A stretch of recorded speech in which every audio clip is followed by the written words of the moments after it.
share, subscribe. I'm gonna forget to tell you later. It doesn't even power on. So, do we know how to fix a microwave? Probably not. What we do know is that microwaves have magnets. Really good magnets. And we need a magnet. So we do have a knife and a screwdriver, and we have a bucket. Now we're going to get ourselves a magnet and some copper. So I will be right back. I'm going to take all the screws out so you don't have to endure watching that. Now we got that off. Okay, there's our cord. Our 40% cord. The fuse was busted. Oh, well, I wish I hadn't tore this all apart now.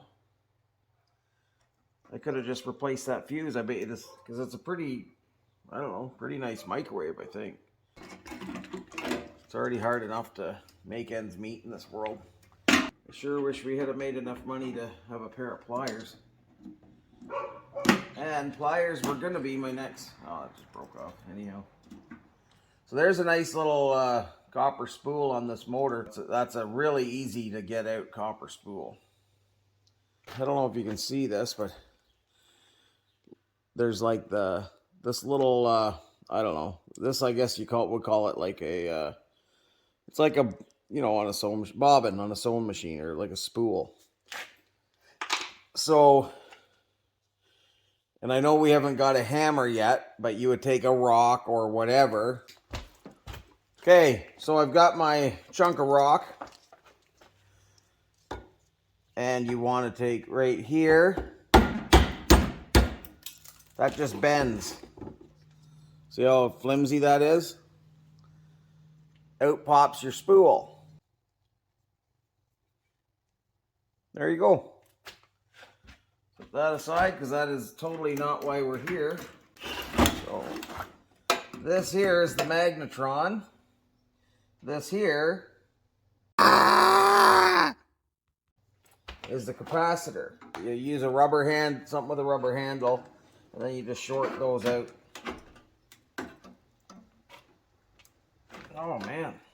So I'm pretty sure I did. Yeah, I think I did a video on microwaves already, but this could contain beryllium in that ceramic. There's also ceramic on this inside here. You want to be very, very careful. Don't scrape it. Don't you don't want to breathe in any of that dust, or you could get berylliosis. Not good. Like, that's really not going to help out homelessness either. So here we've got the magnetron. Well, let's see if our rock can help us here.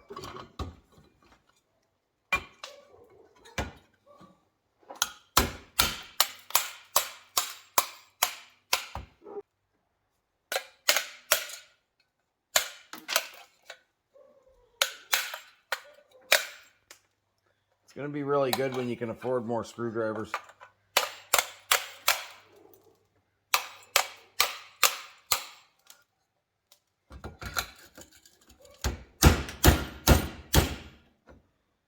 Okay. So we got that pried there.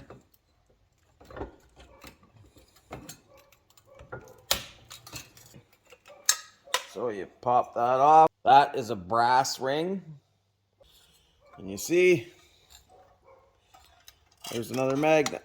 This also could contain beryllium, so you have to be very careful on that side too.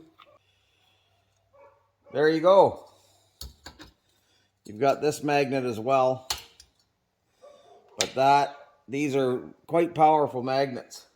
What can you do with a magnet? Well, you could find out if this is steel. It is steel. You could find out if this is aluminum. Well, that's not, but this is aluminum.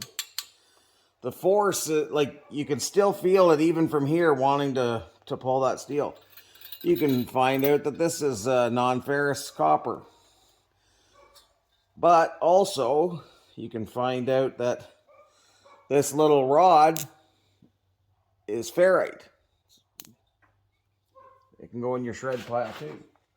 But now you've got Magnets. Magnets will tell you that that's steel, that's steel, that's steel. This is steel. This is aluminum. Magnets one of your best friends when you're scrapping. These magnets also, I see people selling them on online for, $3 or $4 each. You have to be very careful with them too. I've had them shatter if they're like apart. They can go together so powerfully they'll shatter, and then you just ended up with a handful of a bunch of small sharp magnets. These are handy for collecting your screws.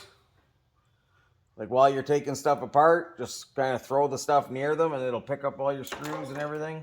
You can get magnets out of speakers, but you got to carry around that whole speaker base basically, unless you want to bust it all up. But for these, excellent magnets. After you're done with this, go let the Insane Clown Posse know how they work.